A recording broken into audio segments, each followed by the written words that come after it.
देखिए कैसे एक बाघ रात होते ही बदल जाता है एक खूनी टाइगर मैन में और जंगल के जानवरों का एक एक करके खून पीने लगता है। ये सब कैसे हुआ, आइए देखते हैं इस कहानी में। एक जंगल में बहुत सारे जानवर रहते थे, सभी बहुत खुश थे। उस जंगल में एक बाघ भी रहता था। वो बाघ बहुत ही शांत रहने वाला और दयालु था। वो सभी से दोस्ती रखता था। जंगल में किसी से भी उसका झगड़ा या बैर नहीं था।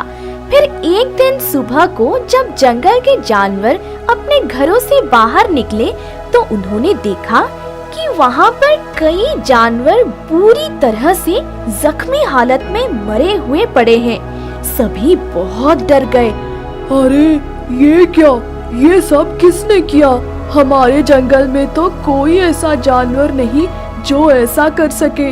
जरूर किसी दूसरे जंगल से कोई जानवर हमारे जंगल में आया है और उसी ने ये सब किया है। मुझे तो ये काम किसी शेर का लगता है। शेर के अलावा कोई जानवर ऐसा काम नहीं कर सकता।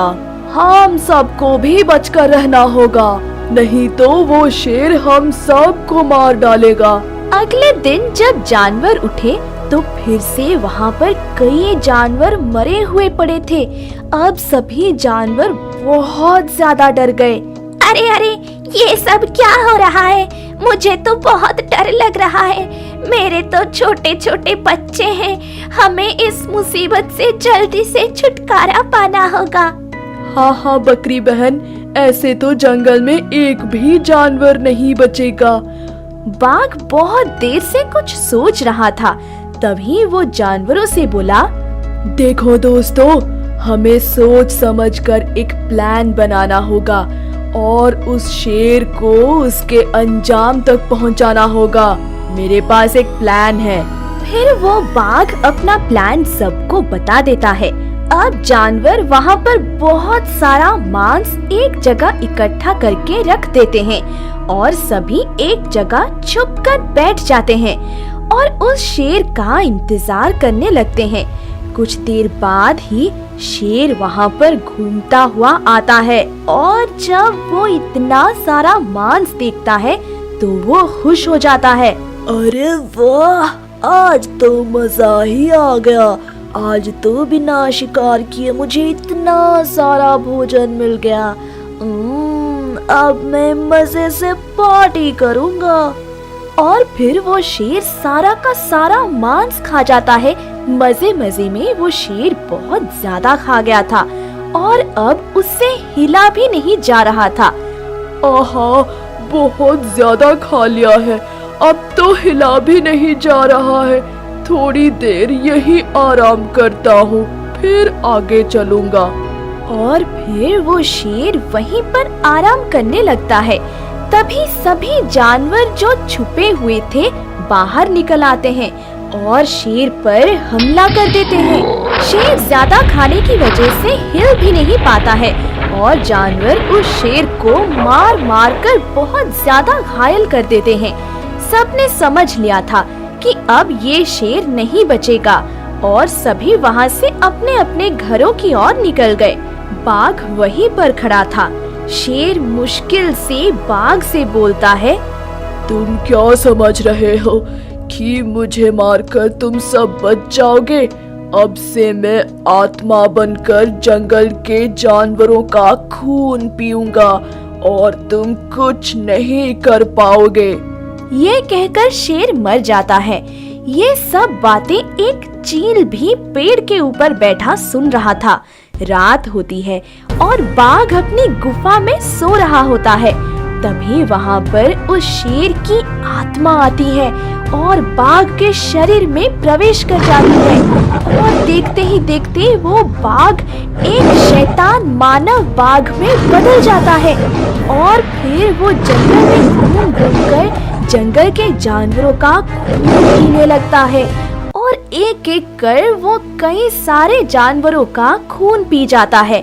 सुबह होते ही बाघ फिर से अपने रूप में वापस आ जाता है। जब जंगल के जानवरों के शत विशत शरीर देखते हैं तो उनकी चीखें निकल जाती है। क्योंकि उस शैतान मानव बाघ ने उनको बुरी तरह से मारा था। अरे ये क्या, वो शेर तो मर चुका है, फिर भी जंगल के जानवर इतनी बुरी तरह से मर रहे हैं। मुझे ये किसी जानवर का काम तो नहीं लगता, ये काम तो किसी शैतान का लगता है। वो चील भी वहाँ बैठा था और सोच रहा था, अरे ये जरूर उस शेर की आत्मा का काम है। अगर मैंने उसका राज खोल दिया तो कहीं वो मुझे ही ना मार डाले। नहीं नहीं, मैं नहीं बताऊंगा। रात होती है और फिर से शेर की आत्मा बाघ के शरीर में प्रवेश करती है और शैतान बाघ मानव का रूप धर लेती है और फिर वो जंगल में जहाँ भी जानवर मिलता है उसका खून पी जाती है। सुबह होते ही बाघ फिर से पहले जैसा हो जाता है। जब जंगल के जानवर फिर से इतने सारे जानवरों को मरा हुआ पाते हैं तो वो सब उस जंगल को छोड़कर जाने लगते हैं। अब चील से रहा नहीं जाता। वो नहीं चाहता था कि जंगल खाली हो जाए और वो सबको शेर की आत्मा का रहस्य बता देता है। और फिर एक हिरन बोलती है, मैं एक नागिन को जानती हूँ। उस नागिन के पास रहस्यमयी शक्तियाँ हैं, वही हमारी मदद कर सकती है। अब सभी जानवर उस नागिन के पास जाते हैं और पूरी बात नागिन को बता देते हैं। मैं सब समझ गई। रात होने पर जब वो आत्मा बाघ के शरीर में आएगी तो मैं उसे अलग कर दूंगी। शरीर से असमय अलग होते ही उस आत्मा को मुक्ति मिल जाएगी।